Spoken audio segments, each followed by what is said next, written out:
Okay, so I'm on my way to choir practice, and my dad, who's the worship leader, he calls and he says, "Would you mind bringing the shofar with you for choir practice?" And he said, "Our pastor is planning the September sermon, and it's going to be about Joshua and blowing the trumpets and having faith and sounding the alarm and all of those good things. We want to blow the shofar. We want to have the kids blow the shofar during that service." And I said, "September, you say?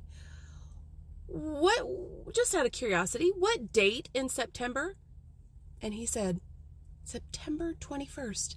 Of course it's going to be September 21st, the International Day of Peace. We're going to blow the shofar, which we've never done before. We're going to blow it on of every day that you could possibly pick on the Sunday before the actual Feast of Trumpets." Like I started laughing. I felt like I was going to go crazy. And so I've got some notes here that I've got to share with you because it just blew my mind. So we know, all of a sudden it hit me that Feast of Trumpets is also called, we have the idiom for the day or hour no one knows, but it also has another name, and I completely forgot this. I used to sing for a Jewish temple. Cannot believe I forgot this. It's also called the last trump, because they sound the shofar 100 times, and in 99 of those times it goes do do do do do do. But then the last one, the 100th one, the last trump, is the loudest and the longest. It pierces your ears, it shatters your bones, and it sends shivers up your spine. And you're like, "Lord, I'm ready to go." And it is the most awesome thing. And I know there's a lot of controversy and a lot of people that discuss pre-trib, mid-trib, post-trib with that word at the last trump. And I understand, but now I was like, oh my goodness, just if you keep an open mind, go with me for a minute.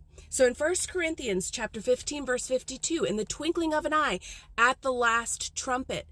And initially everybody's thinking, well, that's got to be the last trumpet.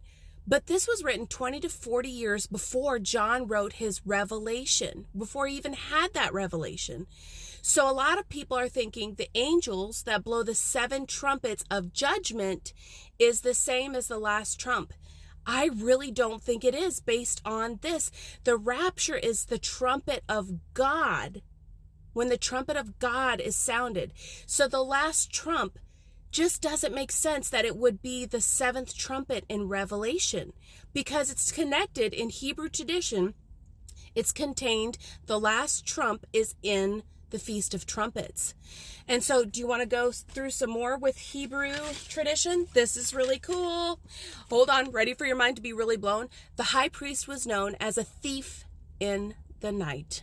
He would check the guards, and if anyone fell asleep, he would grab coals from the altar to light their clothes on fire.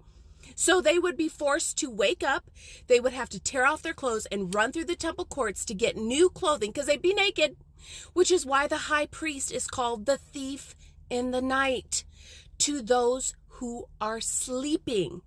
So Revelation chapter 16, verse 10, "Behold, I am coming as a thief." Blessed, follow everything that you see with blessed. This is important.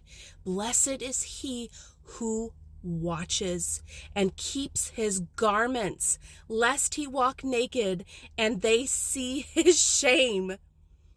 The temple guards have to be awake to see the sliver of the new moon, which begins the Feast of Trumpets at the last trump.